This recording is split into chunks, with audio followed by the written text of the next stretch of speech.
Si es una flexión, si es una extensión. De la aducción y el abducción. La aducción es de 90 grados y el aducción es creo que está entre 50 y 60 grados. Y bueno, eso es todo lo que yo he aprendido del video de la biomecánica. Yo creo que reincidía mucho en pruebas, sobre todo de la pisada, sobre ver los puntos de apoyo, y lo comparaba con corredores de fondo y con quienes quienes solo caminaban. Pero creo que, o sea, hacían muchas pruebas, pero las que más reincidían o las que más les ponían como foco rojo o atención era sobre dónde se estaban haciendo los puntos de apoyo en el pie. Sí, la biomecánica en el aspecto del deporte es muy importante porque si nosotros conocemos cuál es la biomecánica correcta dependiendo de cada deporte, podemos inclusive hacer prevención de lesiones, ¿sí? O si nosotros corregimos la parte biomecánica, muchas de las lesiones del deporte son originadas por problemas biomecánicos. Si nosotros nos abocamos a corregir la parte biomecánica, vamos no solamente a curar la patología, que es lo que muchos hacen y pues lógicamente no está correcto, ¿no? No solamente curemos la patología, por ejemplo, una fascitis plantar, no solamente le demos tratamiento a la fascia, quitemos el dolor, sino quitemos la causa que originó la fascitis plantar. Como en este caso, ¿cuál puede ser una causa? El mal caminar o el correr, en este caso el deportista. ¿Correr puede ser una causa de fascitis plantar? Pero o sea, le digo la mala biomecánica, que el mal movimiento que vaya teniendo él al correr o al caminar, igual el calzado.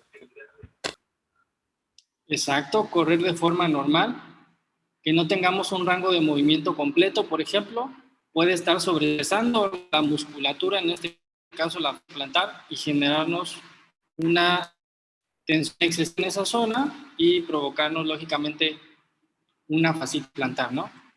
Esto es muy También importante en el deporte. simplemente el estrés al que somete el deportista por las repeticiones. ¿El qué, perdón?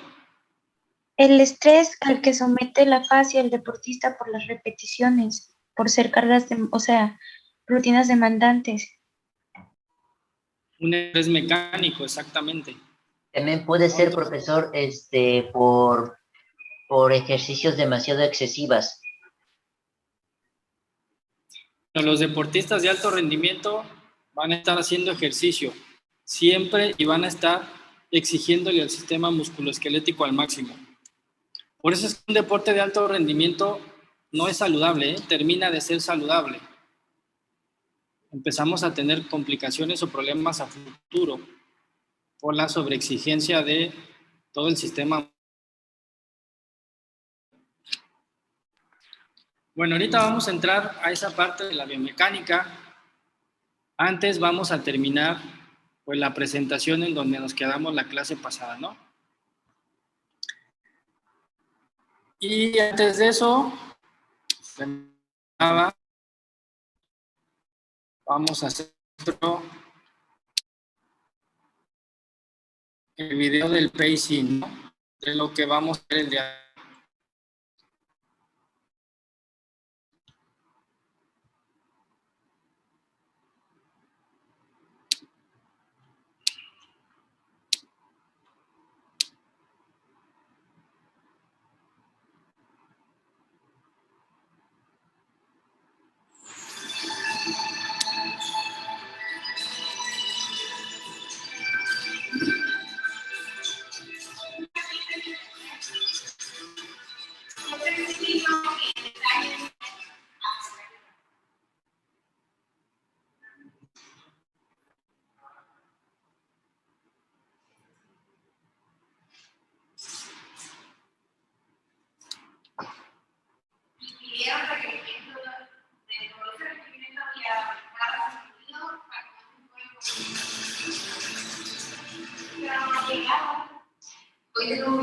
Para hablar de un asunto en concreto, análisis biomecánico del pie. Alfredo, ¿me puedes contarnos en qué consiste este análisis biomecánico? Bueno, como tenemos un programa para hacer un estudio que, aparte de muchas pruebas complementarias que puedan hacer el pie, pues una radiografía, o puede ser otra prueba, por ejemplo, una de ellas sería el análisis biomecánico del pie o análisis de ilusión. Y yo creo que pues, a nuestros pacientes en ginecología nos hacemos una prueba cuando vienen, muchas veces no vienen con dolores en la operación de ilusión, porque no sabemos lo que vienen. Entonces necesitamos de la ayuda de la tecnología para poder adivinar qué tiene nuestro paciente. Pero bueno, pues esto es una plataforma en la cual nuestro paciente anda. Y también, cuando hicimos el estudio de la medimos, esas que iban a estar, no quieren quitarlas. Yo no sé si soy la única que escucha como que mucho eco y no entiende el video. Sí, profe, yo no lo, o sea, para mí no es legible, se traba. Se escucha con eco. Sí, Sí, como que pero muy al fondo. O sea, sí se escucha como que el están hablando. audio no están como al mismo tiempo.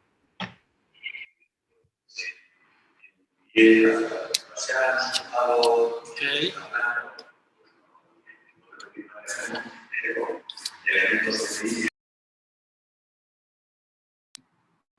Bueno, miren, les explico. Estoy en la universidad, estamos haciendo una prueba, a ver cómo está el sonido y demás, para ver cómo sería o cómo escuchan ustedes en una clase híbrida, unos de forma presencial. Entonces, por eso es que escuchan ustedes un poquito de eco, porque estoy acá en la universidad y estamos probando el sonido y demás. Eso precisamente queríamos ver cómo se escucha y demás, para ver lógicamente si hay algo que mejorar o algo así, ¿no? Pues los demás que nos había puesto en otras Ok. clases se escuchan bien, no sé si sea por el internet de la Sí, es que universidad, pero no, yo creo que es por el lugar que se escuche con eco. Porque sí se escucha como que si estuviera como que en un vacío y no sé, bueno, no sé mis compañeros y los demás les pasa que no alcanzan a entender lo que dice, pero sí se escucha que están hablando. Pero Pero se no es escucha muy porque lejos. no está compartiendo el sonido. Puede también ser eso. Intente compartir el sonido desde el video y no desde su lab. No con los altavoces de su lab, porque por eso se escucha como que mucho eco. Es que el audio está conectado a una barra de sonido. Entonces el audio se escucha en todo el salón. Por eso es que a lo mejor el micrófono de la computadora queda lejos y lo escuchan distante, ¿no? Ah, ok, yo creo que sí ha de ser eso, porque pues en las otras clases sí, cuando compartía videos se veía normal. Y si intenta acercarse a la bocina. Nuestro arco interno, vemos lo que son Sí, ayuda del goniómetro y vemos, bueno, pues la flexión dorsal que tiene. Entonces, bueno, pues nos da unos grados. A ver, espérenme un segundo.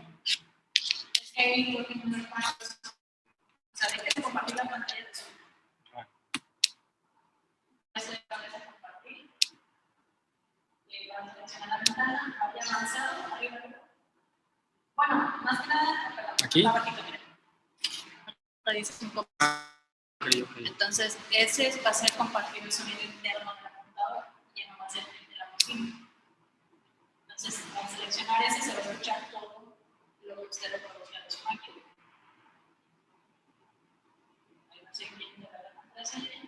No es mía, pero creo que tengo que reiniciar.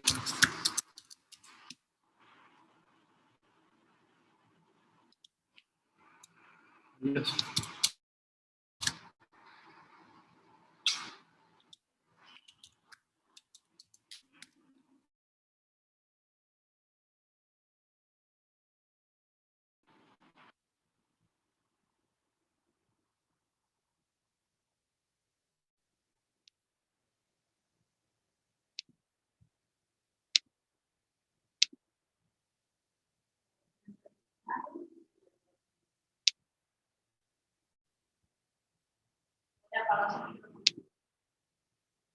mejorado, pues los apuntamos, los anotamos en nuestra historia ¿Escuchan? clínica y esto pues nos va dando información. Sí. También Sí, se otro de los escucha. elementos que utilizamos pues sería el ¿Escuchan el audio?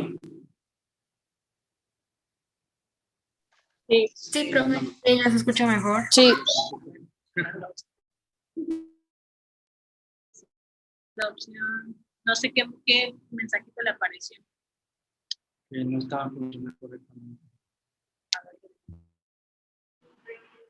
Es algo diferente, no tiene por qué afectarle el sonido. ¿Ahí ya me escuchan?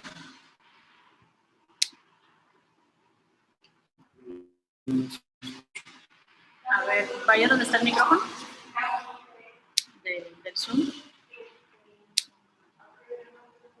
Hasta lo verde, mira. De la flechita. No alcanzo a leer. Igual que si está en el Salir integrado micrófono. auriculares, Sí, o sea. Y ahí usted no escucha a ellos. micrófono integrado. Sí, porque usted habla y esto está en verde. Significa que se detecta el audio, pero no lo escuchamos a ellos. A ver, deje de compartir otra vez. Aquí no rojo. ¿Pueden hablar? Sí. Hola. Están hablando. Para la prueba. ¿Qué más? Hola, hola, prueba. Vale. Hola. Mucho ruido. No sé si se habrá apagado la Bueno, que como dijimos, es una cuerda con una especie de plomo en la base y entonces pues vamos viendo lo que son pues todos los puntos de medición del paciente, como son los pliegues glúteos, lo que son los omóplatos, los hombros. Entonces todo esto nos va dando una información. Por ejemplo, muchos pacientes que tienen teleradiografía o que tienen un tipo de radiografía de lo que es el miembro inferior, de lo que son piernas, caderas, rodillas y tobillo, pues nos lo traen a consulta y entonces pues esto nos ayuda mucho a lo que sería el descubrir si el paciente tiene alguna patología. Andar por una plataforma, es lo que decíamos de la tecnología al servicio de la salud. ¿Qué datos o qué información vamos a extraer de ella sobre nuestros pies? Bueno, pues una vez que hemos medido a nuestro paciente, como hemos dicho, relación que tenemos de, por ejemplo, tibia y peroné con el suelo, podemos, pues, distintas mediciones que hemos comentado, pues otra de las cosas que hacemos es ponerla a andar por esta plataforma. El paciente anda unos minutos, va andando pues, de un lado a otro y entonces la plataforma va grabando y detectando lo que son esa manera de andar que tiene nuestro paciente. Si a lo mejor apoya sobre el lado derecho, si apoya sobre el lado izquierdo, si el pie lo vuelca, si a lo mejor es un paciente pronador, si es un paciente supinador, si el pie lo vuelca hacia afuera, sería un paciente supinador, si a lo mejor tiene un punto de máxima presión donde se le genera un dolor. Bueno, pues toda la información, si a lo mejor el paciente a lo mejor tiende a andar con el centro de gravedad echado hacia adelante, hacia atrás, hacia un lado, hacia otro, si apoya más en una pierna más que en otra. Le hacemos dos tipos de examen, uno que es en dinámica y otro que es en estática. En estática pues nos dice los centros de gravedad, lo que hacemos un estudio de estabilometría, puntos de máxima presión. Entonces, toda esta información que nos va dando nuestra plataforma y que el paciente está imprimiendo en esta plataforma de presiones digital, pues lo que hace es que luego a nosotros nos proporciona una información esencial para el descubrimiento de la patología del pie. ¿Cuáles son las fases de ese análisis? Pues bueno, normalmente las fases que nos suele dar lo que es esta plataforma son todas las fases de la marcha, como es el apoyo del talón, apoyo del medio pie, apoyo completo y lo que sería ya el despegue de talón y bueno, pues finalmente lo que sería el último paso de la marcha. En todas estas fases de la marcha a la hora de andar, pues observamos distintas patologías, vemos si prona, si supina, si tiene un pie zambo, si tiene un pie cabo, si tiene un pie plano. Bueno, pues nos vimos todas las patologías que a simple vista o con la vista o con una cámara no podemos observar porque no lo imprime en la plataforma de presiones. Y además todos estos datos se registran en el ordenador. Se detuvo. Sí, yo lo detuve. Ahí ustedes lo terminan de ver porque está largo. Pero bueno, básicamente lo que quería que vieran era pues la importancia que tiene, en este caso en los deportistas, un análisis de la pisada. Muchas patologías, muchos problemas reinciden desde el pie, ¿sí? Problemas de cadera, síndrome piramidal, de rodilla inclusive, el origen puede estar precisamente en la fascia plantar. Si nosotros no hacemos un estudio mecánico del pie, vamos a poder o podemos tener algunas patologías en los deportistas. Entonces, es muy importante hacer una evaluación inicial para poder determinar que el deportista está apto para la práctica deportiva. ¿Cómo?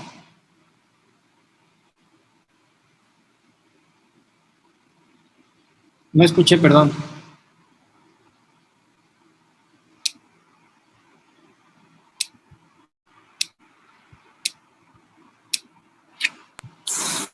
Bueno, entonces vamos a continuar. ¿Sí me escuchan bien, verdad?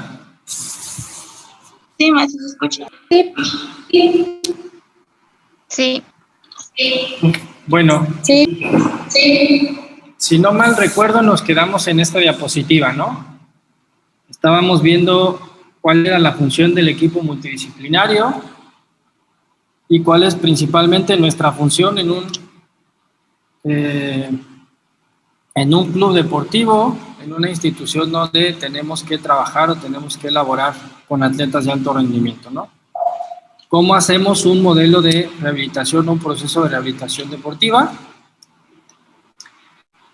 Vimos lo de las disminución en cuanto a la fuerza muscular, ¿no?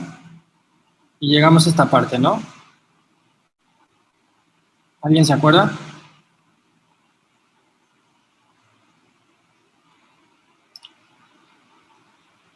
Sí, sobre que se perdía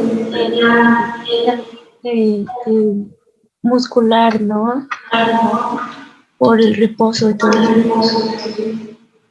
Eso sí lo vimos, ¿no? De cuál es el efecto de un periodo de inmovilización largo. ¿Cuánto de fuerza muscular íbamos a perder? Bueno. Y el proceso que engloba a todos los profesionales, ¿no? Que si nosotros involucramos o sumamos más bien la importancia de todos los profesionales, no solamente la parte de rehabilitación o el tratamiento como tal, sino la cuestión alimentaria del deportista, sumando al nutriólogo, el aspecto psicológico,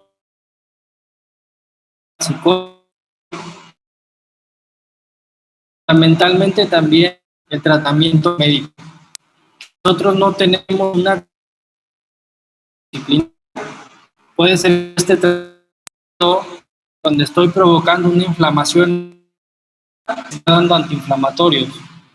Entonces mi tratamiento prácticamente no va a servir de nada, ¿no? Por eso es que tenemos que tener una adecuada coordinación. Si nosotros sumamos todos estos factores, pues lógicamente vamos a llegar al resultado. ¿Y el resultado cuál es? Pues la rehabilitación del deportista, la readaptación del atleta en tiempo y forma para que pueda nuevamente desempeñarse en su práctica deportiva, ¿no? Y bueno, en cuanto a los agentes físicos, por eso es que yo les decía que en esta materia prácticamente vamos a aterrizar, ustedes van a aterrizar todo lo que han visto en el resto de materias. ¿Qué agentes físicos vamos a utilizar? ¿Sí? Crioterapia, profe. Vamos a utilizar todos, David. Y esto va a depender de qué habíamos dicho que iba a depender. ¿Qué agente físico? Pues del proceso en el que se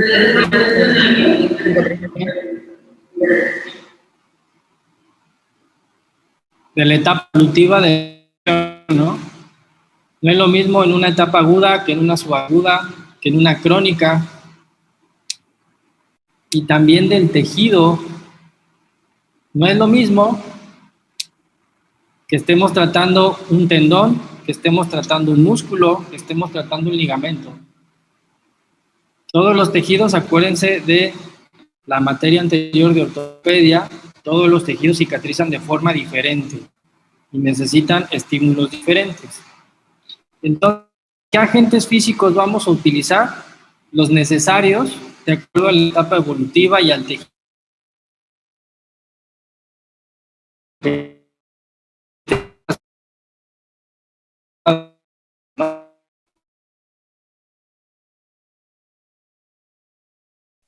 ¿Ya se muere? ¿También se les traba? Sí. Ah, entonces no soy yo. Habilitador, no el médico del deporte. Profe, ¿se pierde su audio o se perdió su audio? Creo que vamos a destiempo. Me trabó. Me trabó.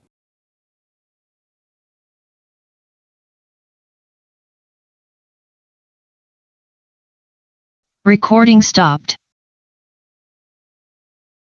Se fue, ¿verdad? Uga. Medios térmicos, electroterapia, hidroterapia manual, todas las modalidades, las herramientas terapéuticas que ustedes tengan a la mano, las vamos a ocupar. Siempre y cuando no unos objetivos claros, un tratamiento definido desde el plan inicial y siempre basándonos en una cuidadosa evaluación del deportista y siguiendo evidencias científicas o lo que nos dicen los papers, lo que nos dice la ciencia que realmente funciona, ¿no? Muy importante. Sí, moda, chicos. No porque ustedes vean en la tele que de repente sale las ventosas o que sale determinado deportista haciendo algo que se le ocurra, quiere decir que eso es bien. Ellos son los que están en el foco de atención y lo que hacen normalmente todo el mundo lo quiere seguir, pero eso quiere decir que eso esté bien. Entonces, importante, tienen que basarse en criterios de evidencia científica y médica.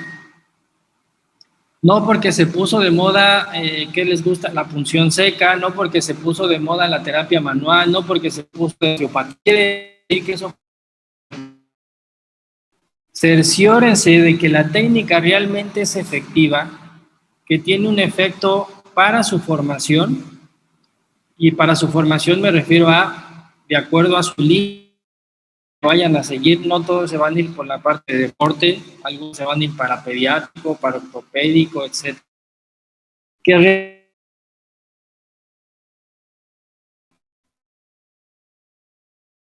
Y no tomen certificaciones por tomar certificaciones o cursos por tomar cursos, ¿no? Antes que nada, investiguen de la técnica, investiguen también el ponente, lógicamente, porque luego sacan cursos, por ejemplo, atención del atleta de alto rendimiento, ¿no? Y en su vida ha trabajado con atletas de alto rendimiento. Entonces, mucho ojo, tengan mucho cuidado con esos cursos, siempre básense en evidencia científica y vean a los ponentes. Bueno, también es muy importante que nosotros hagamos trabajos de reintroducción deportiva. ¿En qué consisten estos trabajos? Pues prácticamente lo que tenemos que hacer es poner en un ambiente controlado al deportista, en un ambiente donde nosotros podamos ver todos los gestos deportivos que el deportista tiene que realizar ya en una práctica competitiva, pero en un ambiente controlado. ¿Qué quiere decir un ambiente controlado? Donde nosotros estemos supervisando cargas, viendo el gesto mecánico, la biomecánica, para que, lógicamente, podamos regresar al atleta de la mejor forma y reduzcamos las posibilidades de recidir. Que esto pasa muy desapercibido en una práctica clínica normal. Si nosotros no sometemos al deportista a un trabajo de reintroducción deportiva, el deportista va a regresar con nosotros o se puede volver a lastimar. ¿Por qué? Porque no hemos visto cómo responde al ejercicio físico. Aquí un par de chuletita, estábamos trabajando con él después de una ruptura de isquiotibiales. Y bueno, si ustedes lo ven trabajando de esta forma, como trabajan normalmente en una clínica o en un gimnasio, ustedes pensarían que este jugador ya está listo para el alta deporte,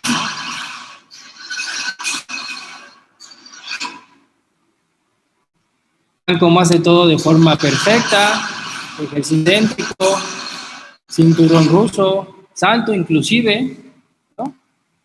Pero ¿qué pasa cuando nosotros pasamos al deportista a un terreno de juego?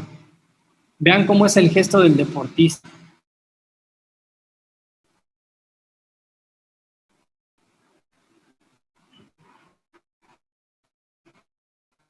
Como tibial, y el deportista no lo hace de forma adecuada.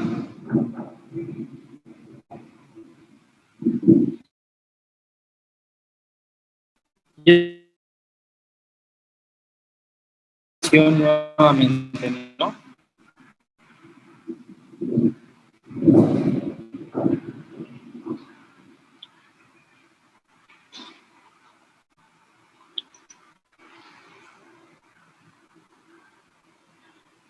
Poco a poco, conforme va trabajando, va soltándose, va adquiriendo más confianza y eso le va a dar un retorno seguro. Si nosotros regresamos al deportista sin hacer todo esto, es seguro que vuelve a lastimar o salga, ¿eh? Y vean en el siguiente video ya cómo trabaja con más soltura. Ya pica inclusive, ¿no?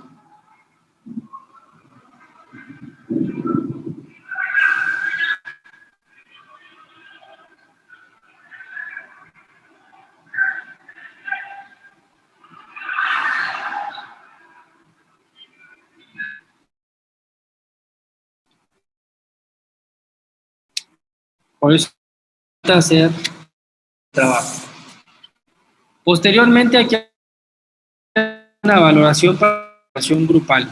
¿Qué evaluamos o qué tenemos en cuenta para que el deportista pueda regresar después de una lesión? En este caso, como una lesión muscular, ¿no? Entonces, aparte de la evaluación clínica, tenemos que ver la biomecánica, que fue el tema que precisamente vamos a terminar de ver también el día de hoy. Todos los segmentos musculoesqueléticos en reposo y durante la actividad física, principalmente en condiciones de laboratorio, ¿qué quiero decir? En un ambiente donde nosotros estemos indicando el ejercicio y estemos viendo el gesto, de manera que cuando nosotros veamos que el deportista ya lo hace de forma controlada, ya lo hace sin protección, ya lo hace de forma natural, entonces sí podemos reintegrar al paciente o al deportista al trabajo grupal. Muy importante que hagamos un análisis de la marcha, ¿no? En este caso, en un paciente normal, pues lo primero que evaluamos es la marcha. En el caso del deportista, también tenemos que hacer un análisis de la carrera. ¿Cómo está corriendo? ¿Está claudicando? ¿No está claudicando? Si lo está corriendo, si lo está haciendo de buena forma, pues entonces ya me va a dar la seguridad de que el deportista está bien. En muchas ocasiones, los deportistas tienen una urgencia de regresar. ¿Por qué? Porque lógicamente pierden dinero si ellos no juegan. Hay muchos que juegan en contra de la recuperación de un deportista. Entonces puede ser que el deportista los esté engañando, les diga que se siente bien y todo, pero al momento que ustedes lo ven, lo ponen a hacer gestos específicos y ven que realmente no lo está haciendo bien, que está protegiendo, no podemos dar de alta al deportista. Porque si lo dan de alta, lógicamente va su trabajo de por medio. Entonces, en el caso de los deportistas es muy complejo porque cualquier fallo, su trabajo está por medio. Entonces hay que tener la seguridad y la certeza de que el deportista ya está 100% apto. Durante todo el proceso de rehabilitación, también se van haciendo controles seriados en cuanto a planes médico-clínicos. De manera que, por ejemplo, si tenemos una lesión muscular, vamos programando varias sesiones de ecografía para ver cómo va cicatrizando el músculo. Cuando yo vea también en un estudio de gabinete ya el músculo cicatrizado, sumándolo a las pruebas clínicas y pruebas de campo, pues tengo la certeza que mi deportista está apto para regresar a la práctica deportiva, ¿no? Entonces es muy importante que hagamos controles seriados en un deportista. Y bueno, aquí vemos algunas imágenes donde podemos observar, lógicamente, ¿sí?, cómo se ve una evolución de una lesión muscular en una ecografía y en una resonancia magnética, ¿sí? Vemos cómo se ve la zona de la ruptura y cómo poco a poco esa zona se va cerrando y ya posteriormente pues vemos una zona inclusive con un poco de fibrosis, ¿no? Vemos en la segunda imagen cómo vemos aquí esta zona anecoica, como se le llama ecográficamente, donde se ve todo esto negro, no hay fibras musculares, si ustedes aprecian, y posteriormente ya se ven las fibras totalmente uniformes. Esto ya es una fibra recuperada, ya no hay ninguna ruptura muscular, ¿no? Y lo mismo sucede con una resonancia magnética. Aunque las resonancias magnéticas difícilmente vamos a hacer controles seriados porque son muy costosas, ¿no? Y estar haciendo resonancias magnéticas, pues lógicamente no es correcto. Lo ideal es que hagamos un control ecográfico o dependiendo la lesión, ¿no? Si es una fractura, pues hagamos un control radiográfico y así. Y bueno, ya que tenemos deportiva,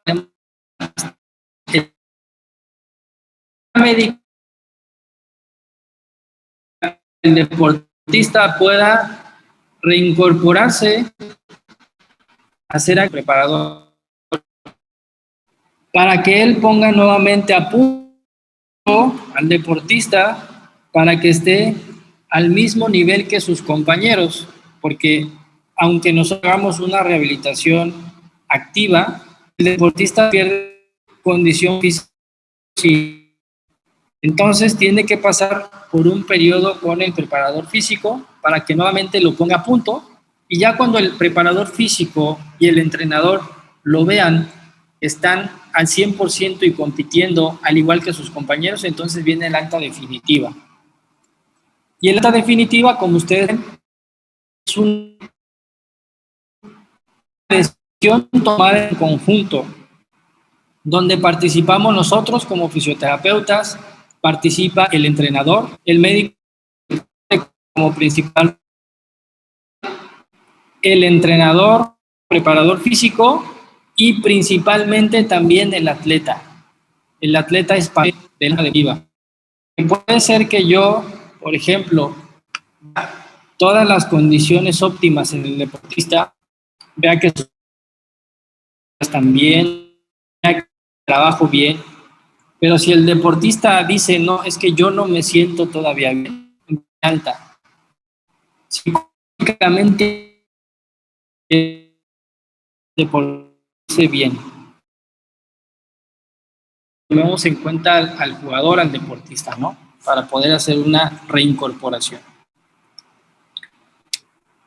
Y bueno, para concluir con esta práctica o con esta sesión, básicamente tenemos en cuenta que la rehabilitación deportiva va a requerir una serie de pasos de forma secuencial. Primero, tenemos que hacer un y preciso diagnóstico, tomando en cuenta la severidad y la naturaleza de la lesión, con el conocimiento de los tejidos específicos afectados. No es lo mismo un hueso, no es lo mismo un tendón, no es lo mismo un ligamento, un músculo, todos tienen una forma de cicatrización diferente. Posteriormente tenemos que hacer una inmediata iniciación de los tratamientos apropiados dirigidos a minimizar los efectos secundarios de la reacción de su inflamatorio. Una inmovilización prolongada, ya vimos todos los efectos que nos origina, que eso nos va a retrasar nuestra rehabilitación, ¿no? También tenemos que hacer una secuencia de pasos ordenada, donde incluyamos todas estas medidas terapéuticas que nosotros vamos a utilizar, una carga progresiva, carga mecánica dependiendo del tejido, para mejorar todas las estructuras tisulares dañadas, la integración de las actividades funcionales para restaurar los patrones de movimiento de forma coordinada propios del deporte y de la especialidad del individuo, la readaptación que vimos, ¿no? Y por último, donde nosotros veamos una ejecución de forma satisfactoria y específicas por la especialidad deportiva, con una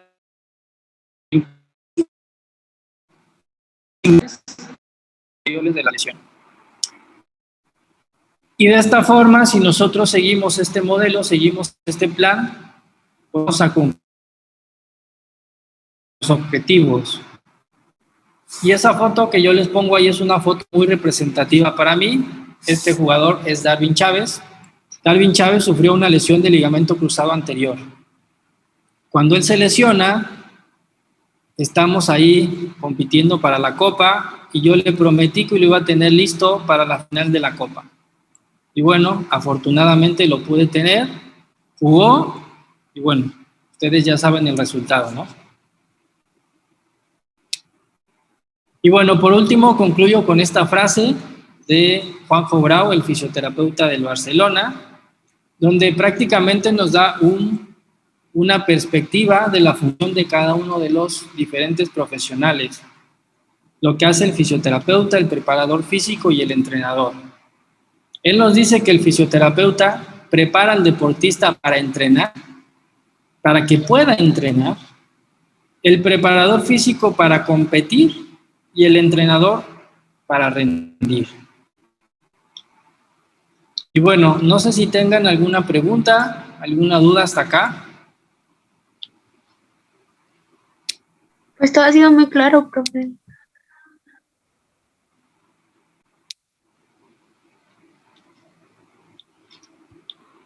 Las preguntas aparecen en el examen siempre, ¿va? Hablen ahora o caen para siempre, ¿eh?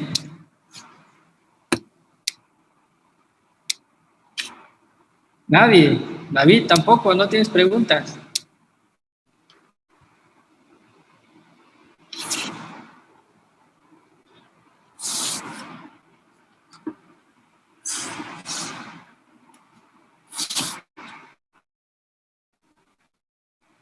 Bueno, si no hay ninguna pregunta, vamos a pasar entonces con el tema de biomecánica, que si no me apuro, no terminamos los temas para el examen. Entonces, ¿qué es la biomecánica? ¿Cuál es la importancia de la biomecánica en el caso de los deportistas? ¿Cómo utilizamos la biomecánica para beneficio del deportista? Y no solamente la biomecánica se ocupa con el fin de prevenir lesiones. También la podemos ocupar, por ejemplo, para sacar ventaja deportiva o ventaja competitiva, ¿no? Entonces, se imaginan ustedes que podemos ocupar un biomecánico deportivo, por ¿Se ejemplo. escucha cortado o solo soy yo? Sí, bastante. Se escucha complicado. Se corta mucho.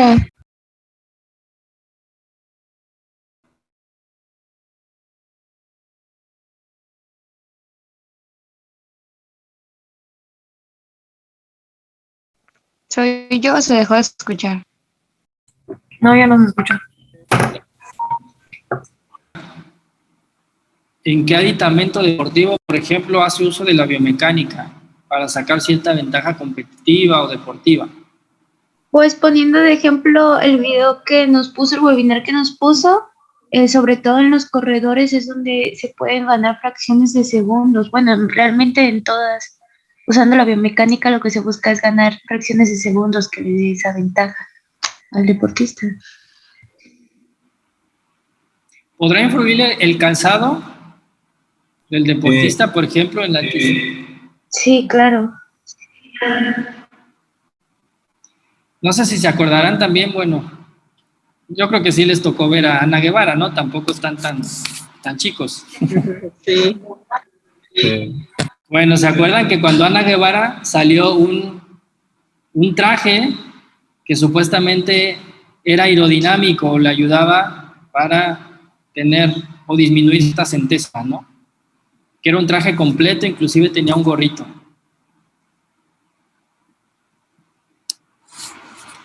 Bueno, todos esos trajes, todos los calzados, inclusive los zapatos de fútbol, todos los zapatos tienen funciones biomecánicas o tienen principios biomecánicos, ¿sí? Para sacar el máximo rendimiento de un deportista, de un determinado movimiento, etc. Entonces, ¿qué es la biomecánica? Ya tuvieron biomecánica, me imagino, ¿no?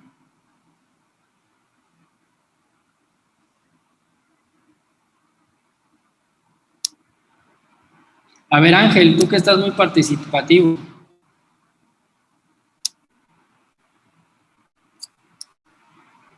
Profe. Profe. Te saqué el bocado de la boca. ¿Qué es la biomecánica, Ángel? La biomecánica es hacer movimientos de sociedades, ¿no? La biomecánica es un conjunto de movimientos. Un conjunto de movimientos.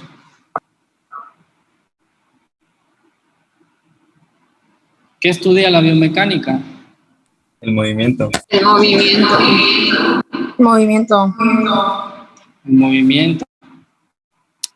Entonces, ¿cómo podemos definir la biomecánica?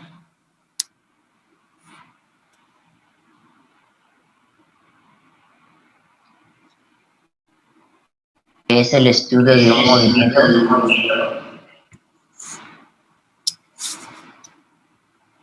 Es donde nosotros vamos a estudiar el movimiento y dentro de la mecánica o la biomecánica, que es porque lo vamos a ver en tejidos vivos, tenemos dos campos de acción o dos diferentes áreas, ¿no? Tenemos la cinemática y tenemos la dinámica. La cinemática nos va a describir el movimiento en función de su recorrido, velocidad y aceleración. Solamente me va a describir los movimientos. En cambio, la dinámica va a estudiar la influencia de las fuerzas, ya sea que las observemos en un cuerpo en reposo, en este caso sería la estática, o si lo vemos en movimiento sería la cinética. Entonces, ¿qué es la biomecánica?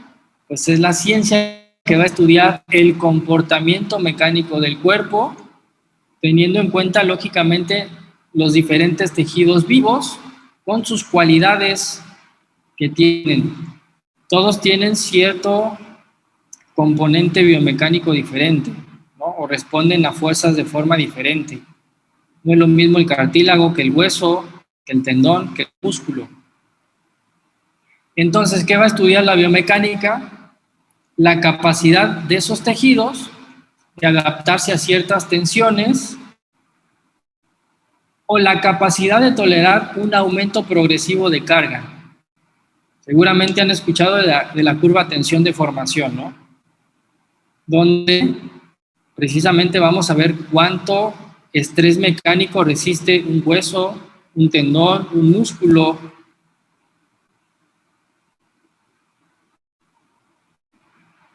Cuando nosotros superamos un límite de resistencia, pues lógicamente estos van a ceder y se van a romper, ¿no?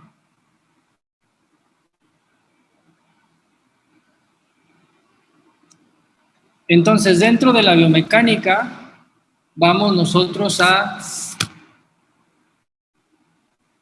utilizar diferentes conocimientos de diferentes ciencias o de diferentes disciplinas, como la mecánica, la ingeniería, la anatomía, la fisiología, de manera que podamos estudiar el comportamiento del cuerpo humano de forma estática y de forma dinámica, y ver cuáles son los problemas derivados de ciertas condiciones a las que se pueda haber sometido. Por ejemplo, un corredor de fondo, como vieron en el video, ¿no? ¿Cómo se hace todo ese análisis biomecánico del deportista del corredor de fondo para determinar si tiene limitaciones en rangos de movimiento, cómo es su cadencia, cuántos pasos da en determinada situación, por ejemplo, en un maratón, ¿no? Imagínense 22,000, 30,000 pasos. Pues lógicamente, si tenemos un problema biomecánico, una desviación, después de 30,000 pasos, pues lógicamente va a generar tensiones en estructuras que a lo mejor está acostumbrado. Y es cuando empiezan a venir las lesiones por sobreuso o sobrecarga, que vamos a ver más adelante cuando veamos la clasificación de las lesiones, ¿no?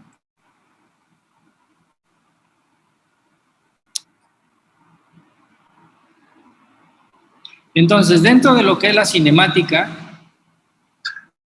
recuerden que esta va a estudiar solamente el movimiento sin tener en cuenta qué causas producen ese movimiento. Simplemente nos vamos a encargar de describir el movimiento. Un ejemplo, si ustedes observan acá en la imagen, tenemos el basquetbolista que va a lanzar la pelota, ¿no? ¿Y qué vamos a describir? Solamente la trayectoria de la pelota, ¿no? Hacia dónde va la pelota, por dónde va a bajar y cómo tiene que llegar a la canasta y demás. No me importan las fuerzas que necesito hacer para que esta pelota llegue, sino voy a describir el movimiento de la pelota, ¿no? Eso lo hace la cinemática.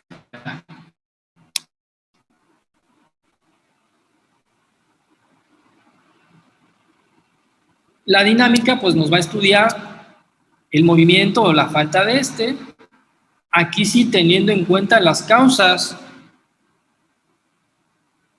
que provoquen el movimiento, ¿no?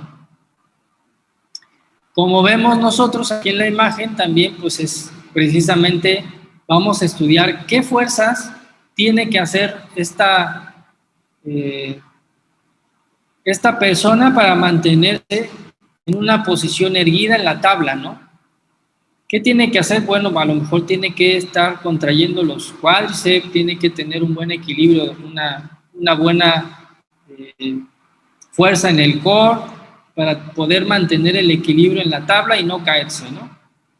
¿Qué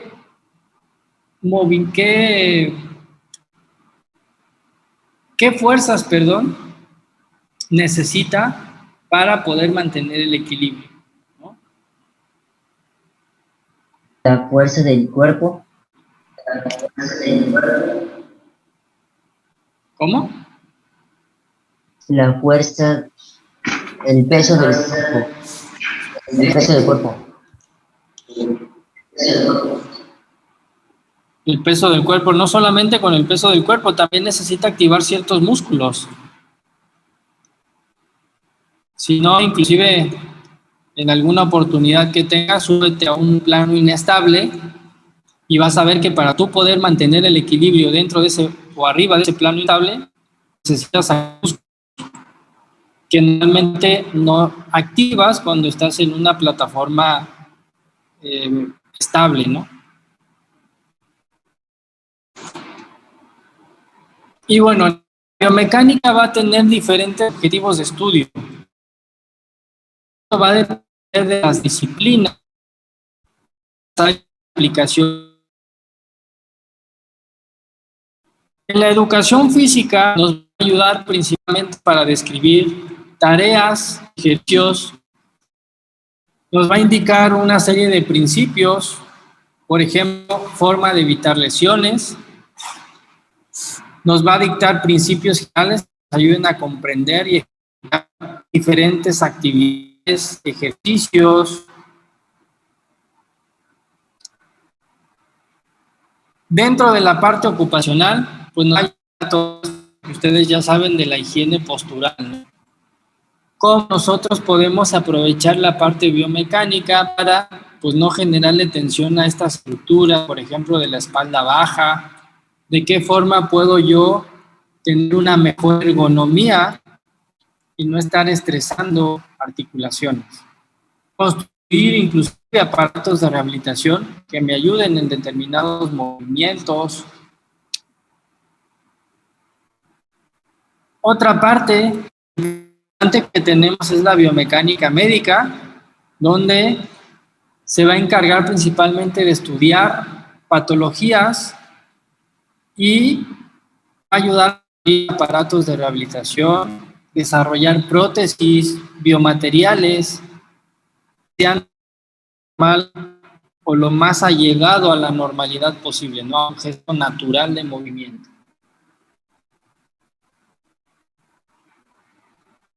Y lo que nos compete en esta clase, el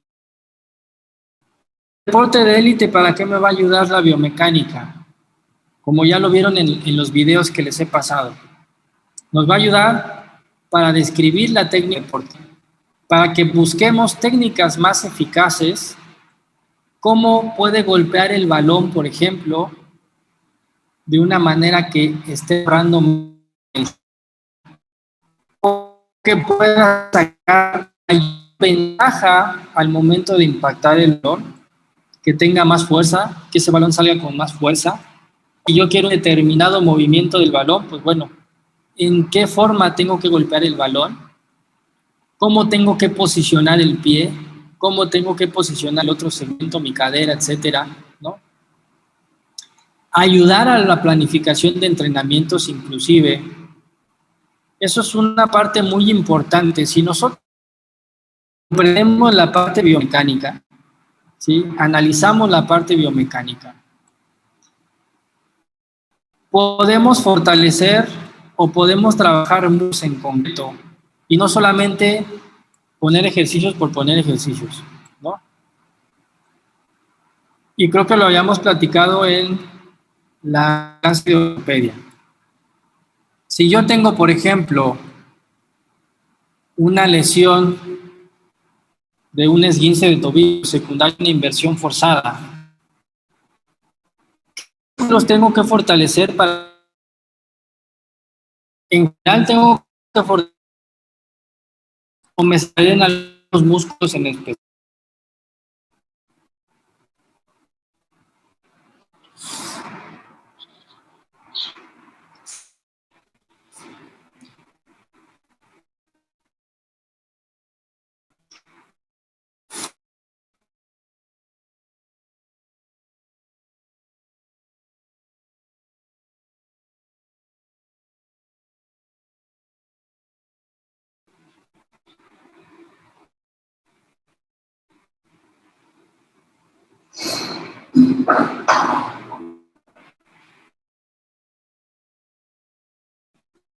Agarré en jaque.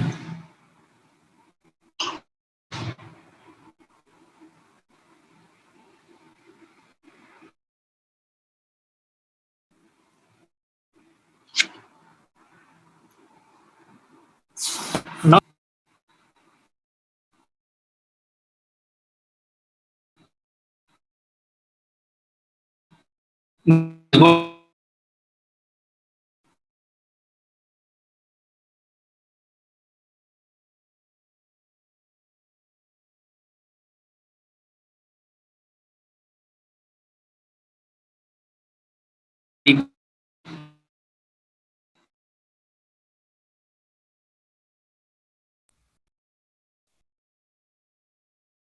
Tengo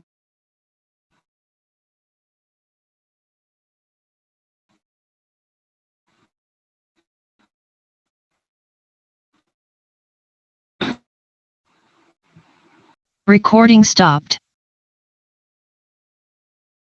trabajos musculares específicos. Si yo tengo una lesión de tobillo, por ejemplo, no voy a trabajar todos los músculos de tobillo, ¿no? Si yo sé qué músculos necesito trabajar de acuerdo a la biomecánica, vamos a poner, por ejemplo, un esguince de tobillo.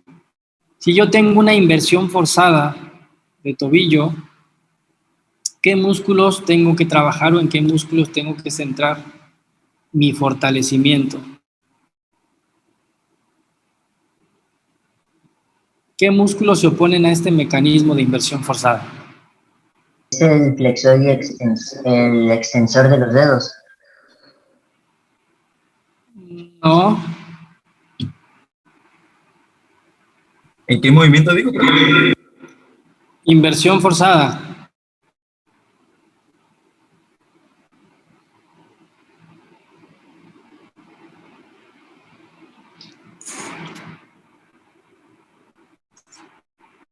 ¿Qué músculos son evertores de tobillo?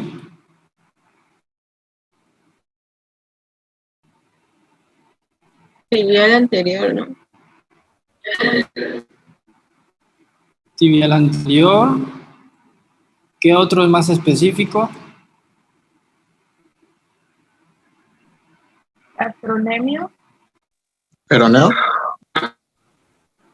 Pues pero Anteversión pélvica. entonces, Dijo si yo sé eversores. que los peroneos... Sí. Sí, eversores. Si yo tengo una inversión forzada, ¿cuáles son los músculos que se oponen a ese movimiento? Pues los eversores, ¿no? El largo y el Entonces, corto. ¿cuáles? Entonces, si yo tengo una inestabilidad de tobillo hacia inversión, ¿qué tengo que trabajar?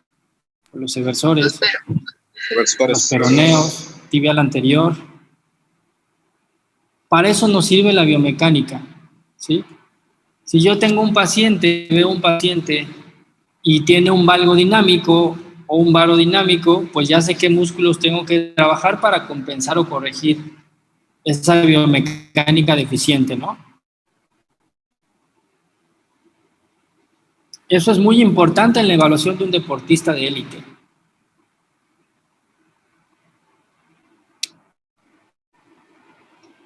Y bueno, como se los había comentado también con el ejemplo de Ana Guevara, nos sirve o nos ayuda a la fabricación de materiales deportivos.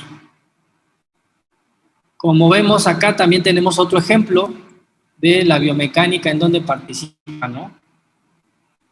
En el traje de uso que asemeja la piel del tiburón, pues esto nos ayuda lógicamente a que haya menos resistencia de agua con el cuerpo y podamos desplazarnos más rápido sobre el agua, ¿no?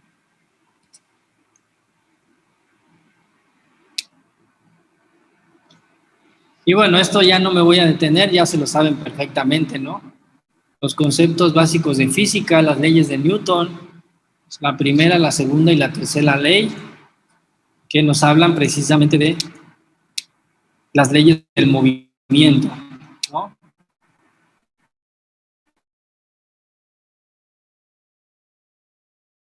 En el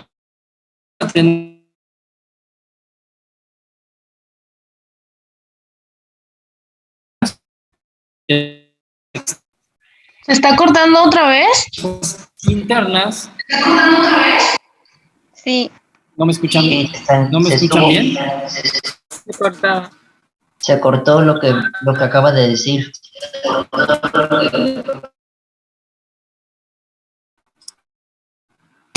¿Me escuchan bien? ¿Ahí?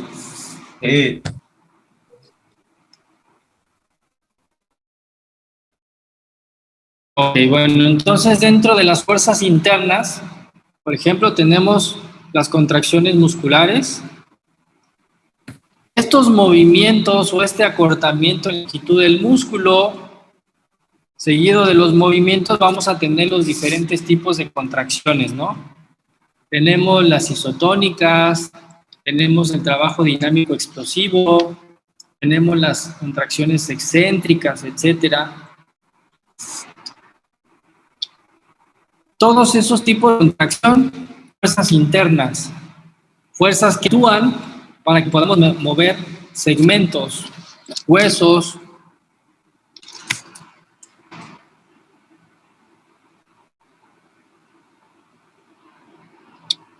Dentro de las fuerzas externas, pues tenemos uno de los principales que es la gravedad, ¿no? Que es una fuerza ejercida sobre el cuerpo. Y aquí esto es muy importante. para la parte biomecánica. Y creo que también nos puede ayudar mucho para entender el por qué un deportista tiene una mayor masa ósea o tiene una mejor osificación o tiene huesos más fuertes. ¿Y por qué cuando una persona va al espacio, un astronauta, pierde masa mineral ósea? ¿Qué sucede? ¿Cómo responde el hueso o cómo le afecta la biomecánica al hueso si no le metemos una carga, una fuerza como la fuerza de gravedad? Pues como hay una carga constante, los osteoclastos y osteoblastos dejan de hacer su función, que es, remodelar y destruir prácticamente el hueso. Entonces, pues supongo por eso baja la densidad ósea. Se ve alterado este equilibrio mineral óseo porque el hueso, para todos, acuérdense, tenemos una remodelación ósea todos los días. Pero esta remodelación ósea responde a ciertos estímulos mecánicos. Si nosotros no les ponemos un estímulo mecánico, en este caso, le quitamos inclusive la fuerza de gravedad, pues entonces ese estímulo no va a estar y va a empezar a perder masa mineral. Y si en un atleta le imprimimos mucho esfuerzo mecánico, pues lógicamente vamos a tener una masa mineral mucho mejor.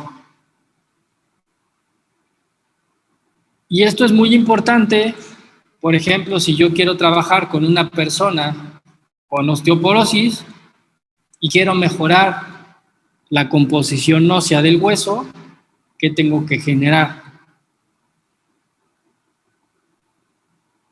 ¿Fuerza? Fuerza, un estrés mecánico, ¿no?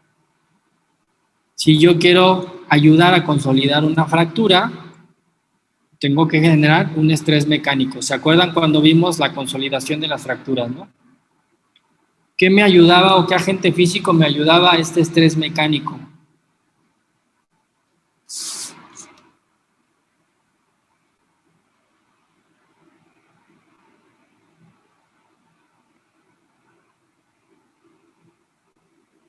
Ya se olvidaron, ¿cómo ayudábamos a la consolidación del hueso?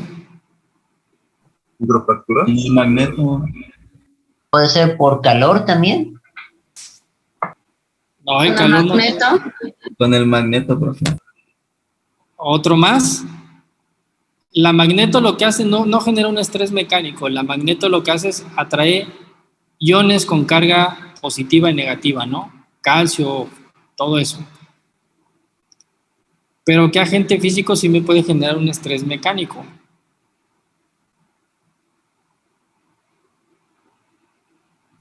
¿Electroterapia?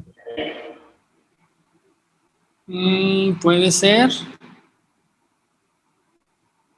pero no vas a llegar al hueso.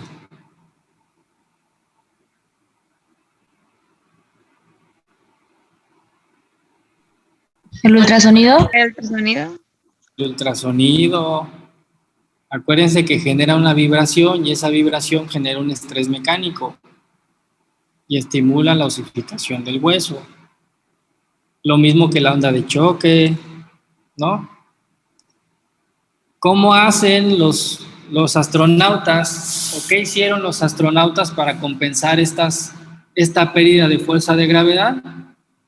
Bueno, ellos en una caminadora se tuvieron que poner un cinturón de resortes de manera que el resorte los jalara y asemejara el impacto cuando nosotros corremos de forma normal en la Tierra donde hay gravedad, ¿no? ¿Para qué? Pues para que no perdieran esta masa mineral, ¿sí? Entonces todo eso se encarga la biomecánica de estudiar.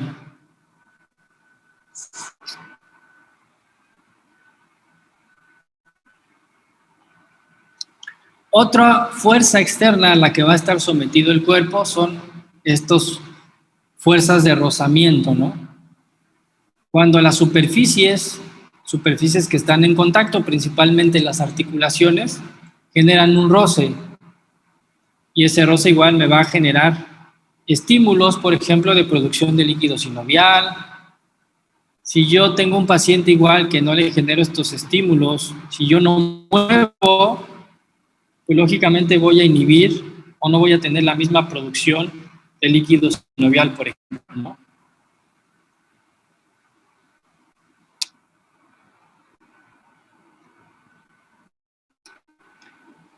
¿Qué otras fuerzas actúan de forma externa en el cuerpo?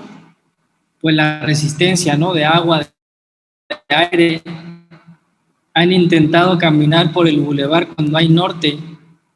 Pues es una fuerza externa que actúa sobre el cuerpo, ¿no? ¿Cómo nos cuesta más o cómo nos cuesta menos caminar? Todas esas fuerzas nos ayudan para ver el aspecto biomecánico.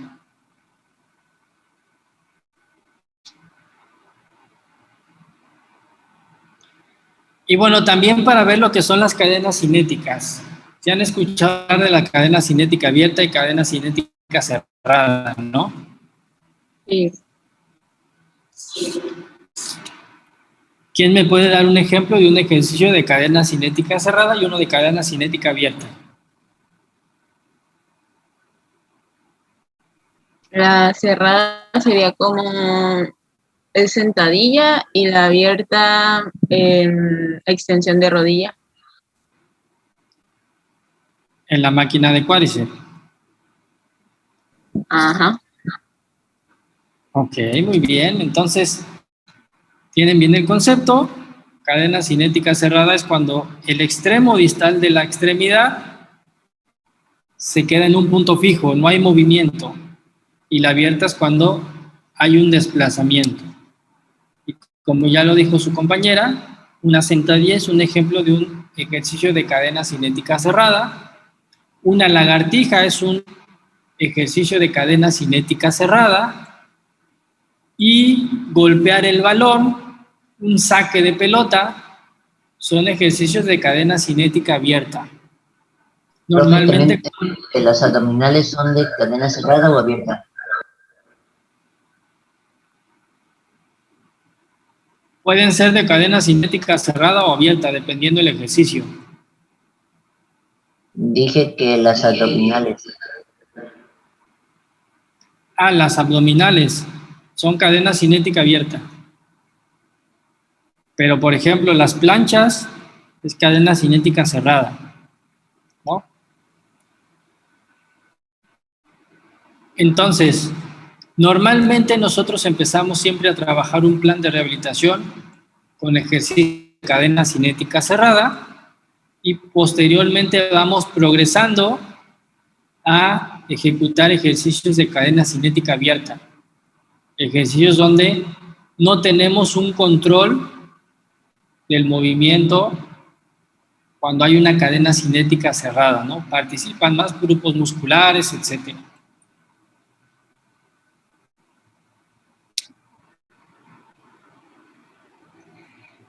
Y bueno, la biomecánica también se encarga de ver cómo es el comportamiento de los diferentes tejidos del cuerpo. Biomecánicamente, cómo se comporta un hueso, ¿no? Ya vimos en la parte de ortopedia las fracturas, los diferentes tipos de fracturas, dependiendo del mecanismo de producción de la lesión. Si tengo una fuerza de cizallamiento, me va a generar una fractura en especial. Si tengo una rotación, me va a generar otra fractura. Y todo esto va a depender precisamente de esto que es la curva de tensión-deformación. La curva de tensión-deformación me dice que todo tejido tiene una resistencia elástica, pero tenemos un punto plástico y un punto de ruptura. ¿Qué quiere decir? Que si yo le ejerzo, por ejemplo, si yo agarro un hueso y lo flexiono, el hueso va a resistir cierta carga sin tener ninguna deformación. Pero si yo a ese hueso le sigo sometiendo flexión, voy a generar una deformación y voy a tener un punto plástico o un punto donde se me va a dar una deformación. Si yo aún así sigo sometiendo a más flexión ese hueso, llego a un punto donde ya no soporta, el hueso cede y se rompe. Esta misma curva de tensión-deformación también la encontramos en el músculo, en el tendón. Lógicamente son diferentes las curvas, pero responden al mismo principio.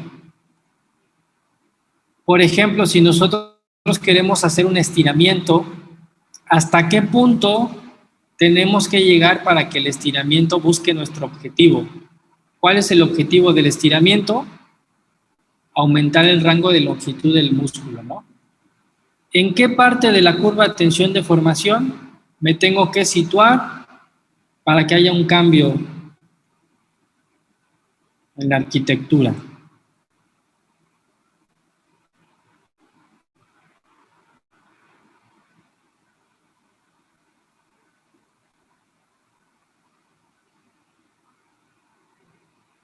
Si yo hago un estiramiento con una fuerza que se encuentre dentro de 0 y el punto A, ¿lograré mi objetivo?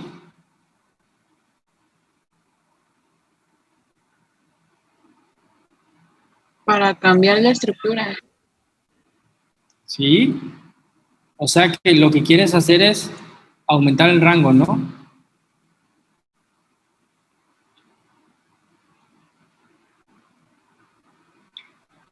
¿Cómo sabes cuando tú estás estirando a un paciente, estás en el punto exacto donde realmente vas a hacer un cambio estructural? Por la palpación. Porque va el límite que él te permite. O sea, porque va a gritar y te va a pegar, ¿no?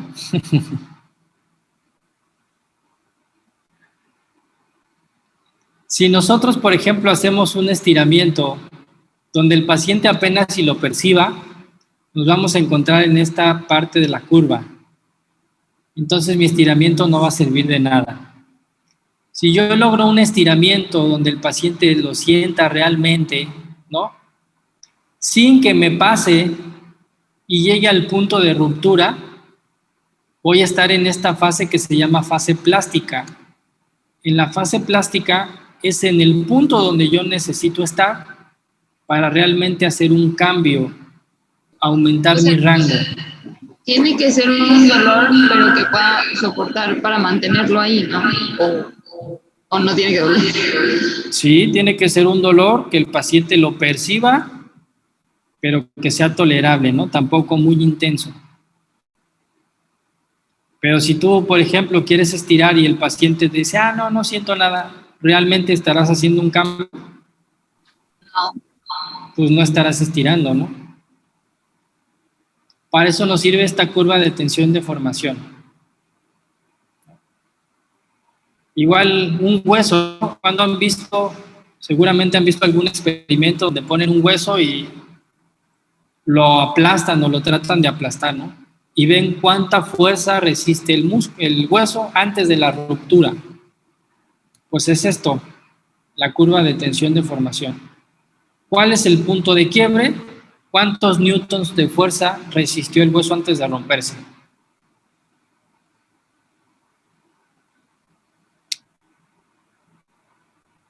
Y bueno, no es lo mismo un hueso compacto que un hueso esponjoso, ¿no? Entonces tenemos la curva de tensión-deformación, este es el estrés que yo le imprimo al hueso y esta es la deformación que genera. El hueso compacto tiene una curva y el hueso esponjoso tiene otra curva. Maestro, también la depresión también puede afectar. ¿La qué, perdón? Depresión. ¿Depresión te refieres a depresión psicológica o...? Ajá. La curva de tensión-deformación no. Pero puede llegar a convertirse en un estrés. No, pero estamos hablando de estrés mecánico. Estrés mecánico quiere decir que una fuerza que tú le pones a un tejido. No un estrés psicológico de que estés estresado. No un estrés. Ah, ok.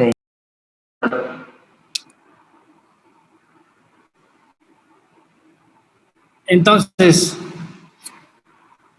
como vimos en la parte de ortopedia, la biomecánica se va a encargar precisamente de todo esto, ¿no? ¿Cuál es el comportamiento mecánico de un hueso? Dependiendo la carga a la que sea sometida.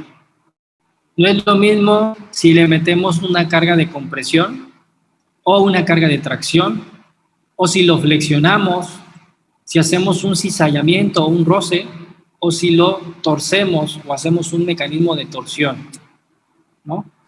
Pero, profesor, antes de que siga, regresando tantito a lo del estiramiento, si ya estás entonces en esa parte plástica, ¿el tiempo es importante? Dependiendo del tejido.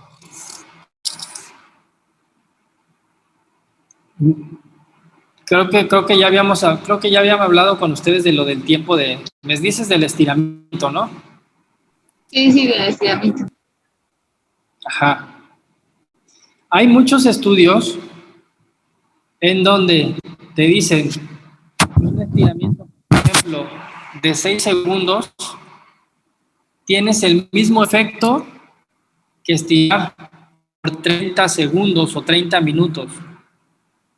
Entonces, ¿para qué meterle un estrés psicológico al paciente, tenerlo en estiramiento por 30 minutos, con una férula, por ejemplo, si vas a lograr el mismo efecto que estirándolo de 6 a 10 segundos? ¿Tendrá caso?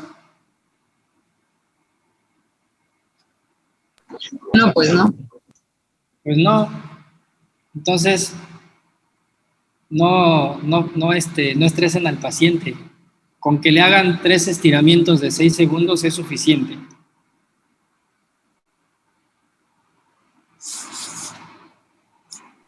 Ok, profe, gracias.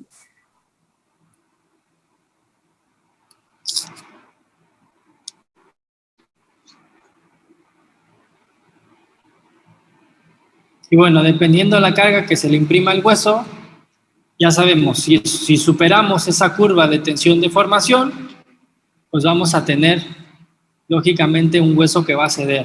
Vamos a tener fracturas. En este caso, si le generamos una fuerza de compresión, pues vamos a tener fracturas de compresión, que la más característica es en la columna vertebral. Si le generamos fuerzas de tensión o de tracción, vamos a generar fracturas, abulsiones o desprendimientos, ¿no? Cizallamientos, cuando generamos un movimiento de desplazamiento, hay una ruptura de manera angular. Cuando le metemos una fuerza de flexión, también vamos a generar. Entonces, los huesos no tienen una forma aleatoria. Los huesos tienen una forma dependiendo la carga que soportan. Por ejemplo, si ustedes ven aquí la cadera, tiene esta forma, o el fémur, perdón, tiene esta forma de manera que pueda soportar cargas importantes cuando nosotros estemos ejecutando movimientos. Si tenemos deformidades en el cuello anatómico, una coxavara, una coxavalga, pues lógicamente me va a afectar la biomecánica de todo mi segmento, ¿no? Lo puede hacer más propenso a fracturas, etc.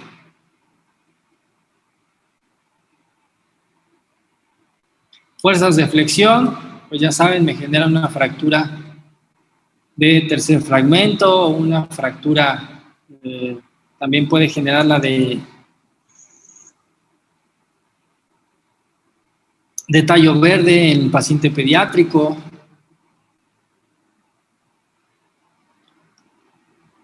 Fuerzas de torsión, que aquí se ve muy bien la imagen de una fractura espiroidea, ¿no?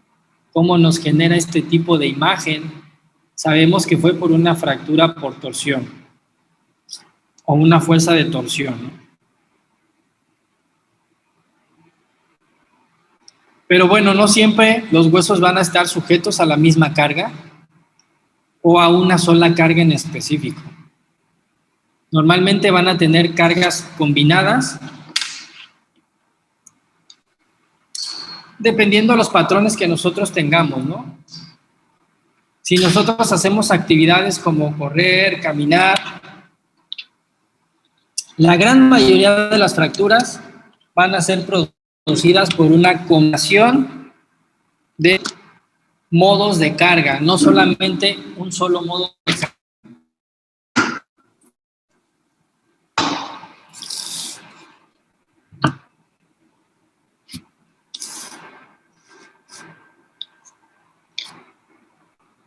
Y bueno, esto también ya lo habíamos visto, dependiendo de la causa que producen, fracturas habituales, patológicas o fracturas por fatiga, que es la que más vamos a ver presentes cuando hay una práctica deportiva, deportistas no solamente de alto rendimiento, también podemos encontrar fracturas por estrés, por un uso repetitivo en personas sedentarias que de repente se les ocurre hacer deporte, ¿no?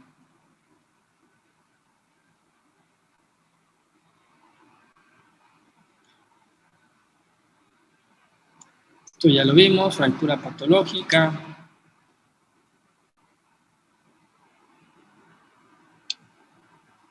Y bueno, esto era lo que les comentaba de las cargas que nos van a ayudar cuando queremos hacer una remodelación del hueso, ¿no?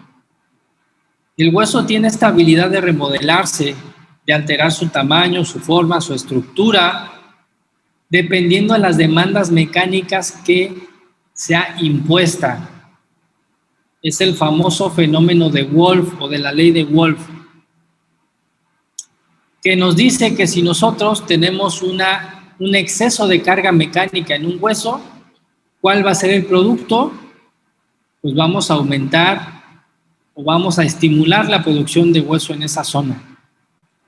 Y esta es una de las explicaciones del por qué tenemos los sesamoideos o por qué tenemos crecimientos óseos en zonas de constante estrés mecánico. Por ejemplo, el famoso espolón, ¿no? Cuando nosotros sometemos en exceso esa fascia plantar, una respuesta del hueso es producir más hueso. Entonces, se empieza a generar una calcificación en la zona de inserción como respuesta a un estrés mecánico, de manera que el cuerpo intenta compensar ese estrés mecánico que se le está produciendo mediante la instauración de más hueso en el sitio, ¿no? Y bueno, si ustedes logran ver acá en las imágenes, vemos cómo tenemos líneas de fuerza. Estas líneas de fuerza son precisamente de acuerdo a la carga que este hueso está o va a resistir o se somete, ¿no? Y en estas trabéculas que van a resistir cargas mecánicas.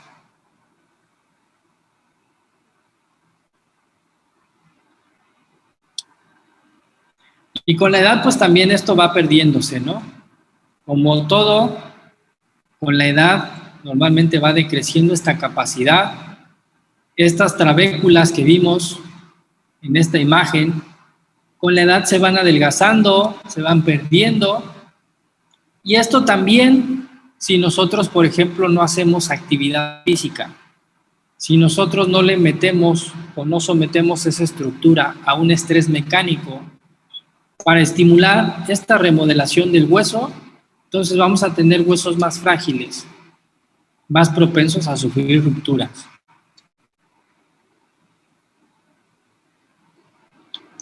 Y bueno, también hay que ver la biomecánica de las articulaciones, cómo se comporta el cartílago a esos estrés mecánicos.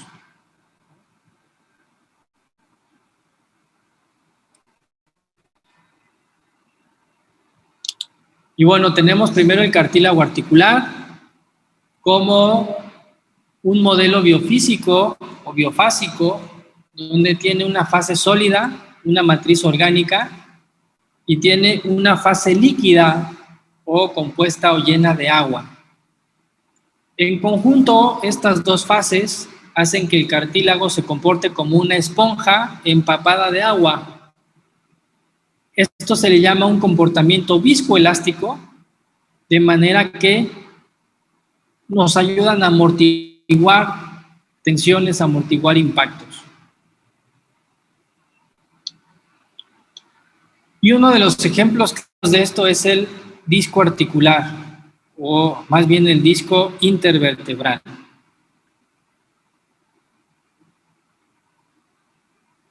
Por eso es que esta capacidad de absorber y esta capacidad de amortiguación con la edad también se va perdiendo, de manera que si ustedes observan las personas de una edad avanzada, van perdiendo estatura. ¿Por qué? Porque todas estas fibras de colágeno, todas estos cojinetes de colágeno, de cartílago que tiene principalmente en las vértebras, al perder esa capacidad de recuperar su forma después de un estrés mecánico, pues lógicamente ya no pueden volver a regresar a su forma, ¿no? A rellenarse de agua, esa capacidad viscoelástica. Entonces es normal que las personas vayan perdiendo estatura porque van perdiendo espacios a nivel intervertebral.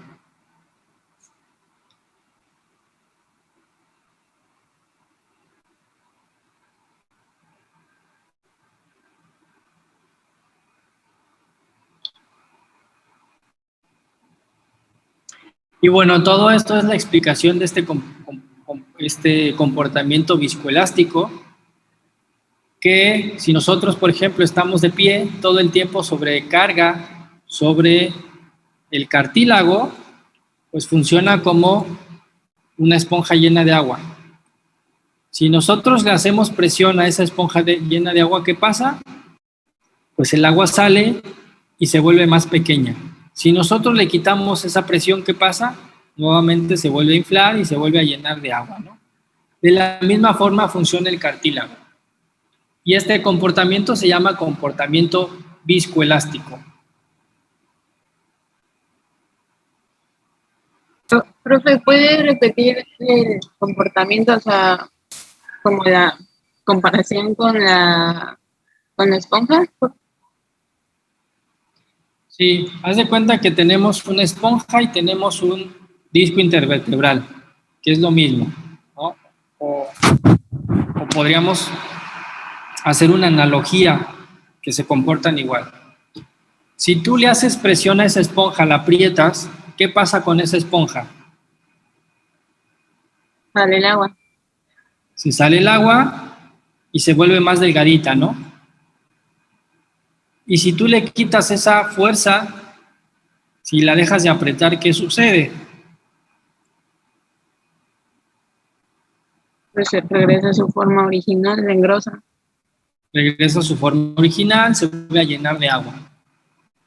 Esta capacidad o este comportamiento se llama comportamiento viscoelástico. Este comportamiento se va perdiendo con el paso de los años. Entonces, nosotros en el cartílago vamos perdiendo esta capacidad y al perder esta capacidad, pues, lógicamente tenemos cada vez menos amortiguación de ese cartílago, lo que a sufrir articulares, ¿no? Profe, pero el cartílago no se engrosa más, o sea, solo podemos perderlo, pero no se engrosa, o sea, no es como el hueso que por el tipo de carga que le hagas. No, sí, también se puede. No, también se puede fracturar. De hecho, O sea, pero me refiero a que nosotros, se engruesa, o sea, que se adapte a la carga que se le pone y que crezca. Eso no lo hace el cartílago.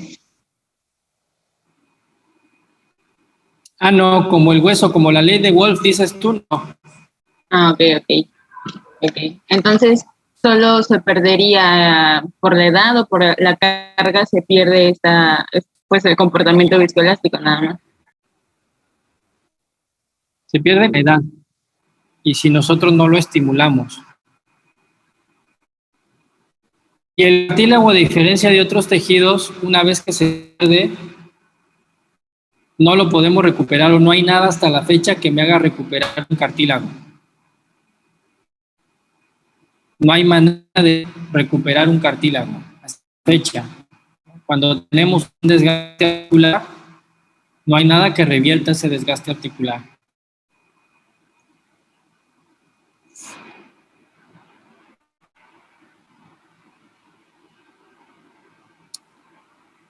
Y vamos a llegar precisamente a esto que vemos en esta imagen, ¿no?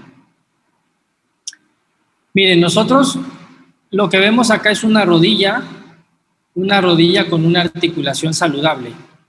Este espacio que vemos acá abajo es el espacio donde van los dos meniscos, que los meniscos son cartílago.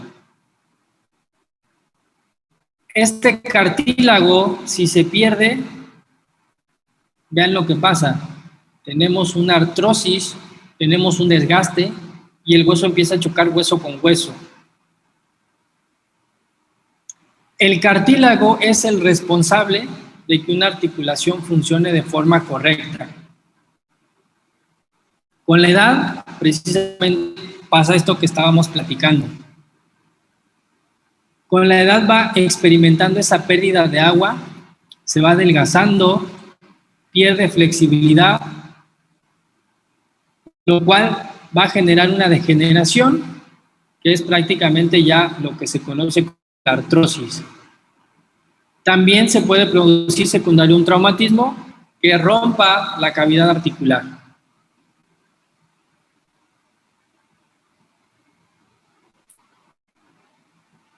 Y bueno, igual también tenemos lo mismo para los ligamentos, los tendones, donde tenemos una curva de tensión de formación, un ligamento tiende hasta si superamos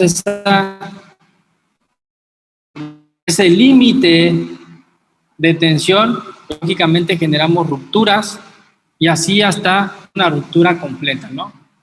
Esta es la explicación biomecánicamente del por qué sufrimos rupturas o desgarros tendinosos, musculares, ligamentarios, etcétera, ¿no?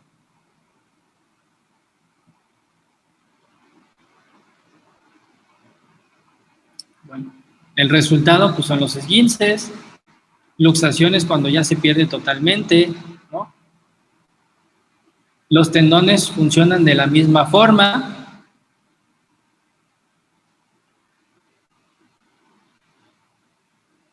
Y el músculo de la misma forma. Tenemos diferentes grupos musculares, músculos agonistas, antagonistas, sinergistas, estabilizadores.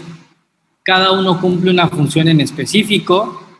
Y si nosotros sabemos que determinado movimiento o para poder ejecutar un movimiento necesito que trabajen músculos que me estabilicen esa articulación, músculos que ayuden al movimiento, músculos que se opongan y músculos que participan, entonces yo puedo, si hago una acción dinámica, por ejemplo, pongo a un deportista sentadilla y veo que la rodilla se va hacia adentro o hace un valgo dinámico o un varo dinámico, pues yo sé qué músculo es más potente, por lo cual está jalando adentro, y qué músculo está elongado y me está jalando o está pidiendo que se vaya la rodilla hacia adentro, ¿no?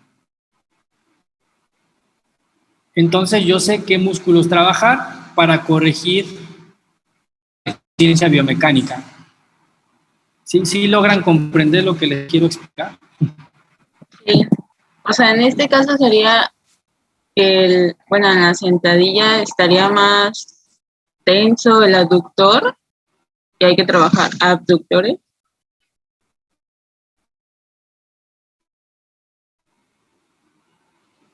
Si tus rodillas, por ejemplo, tú haces una sentadilla, las metes y se te van hacia adentro, ¿qué músculo tendrías débil? ¿Qué músculos tendrías más potentes? Están jalando fémures hacia adentro. ¿Soy yo o se corta? Se corta, pero sí se entendió. Siempre. Sí no se escucha porque se está cortando bastante. Sí, ya va por palabra a palabra. No, yo no entiendo. Yo no escuché nada. Yo creo que ya se va a ir. Recording stopped. Sí, ya se fue. Pero sí se entendió la pregunta, ¿no? Oye, pero a ver, entonces sería, o sea, serían los Abductores, ¿no? y vasto lateral, ¿no? Pon tú. Y los tensores serían aductores, ¿no? Según mi lógica. Sí, porque trata de hacerlo. O sea, Recording in progress. ¿cuál está haciendo la fuerza? O sea, porque también tiene que ver cuádriceps. Entonces, sería como el débil también sería vasto interno. Ajá. Pues estoy escuchando, ¿eh? Entonces, ¿sí está bien? Ajá, díganos. No, que no me habían escuchado la pregunta, ya los caché. No, o sea, es que sí escuchaba la pregunta, pero lo demás ya no, o sea, lo que sí se entendió fue la pregunta, lo demás ya no supe buscando. Ok, pues nada más era eso, ¿no? Si yo tengo ese movimiento, por ejemplo, ¿cuál músculo hace que mi fémur se vaya hacia adentro y qué músculo hace que mi fémur se vaya hacia afuera? El femoral. El femoral, ¿no? Y la cintura pélvica.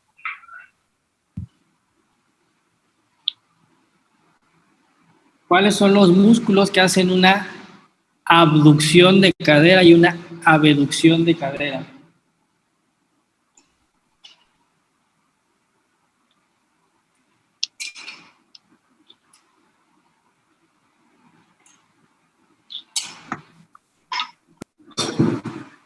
¿Dijo abducción? Sí. Pues... Los pelvitrocánteros.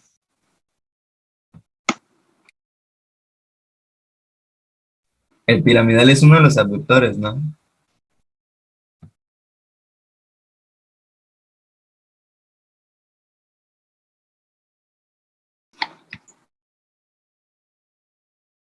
Ya se nos hizo tarde.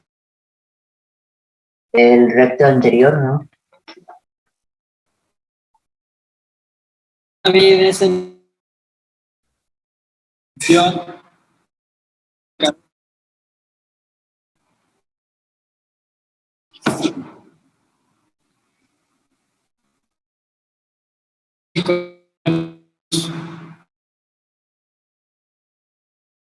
No se le entiende.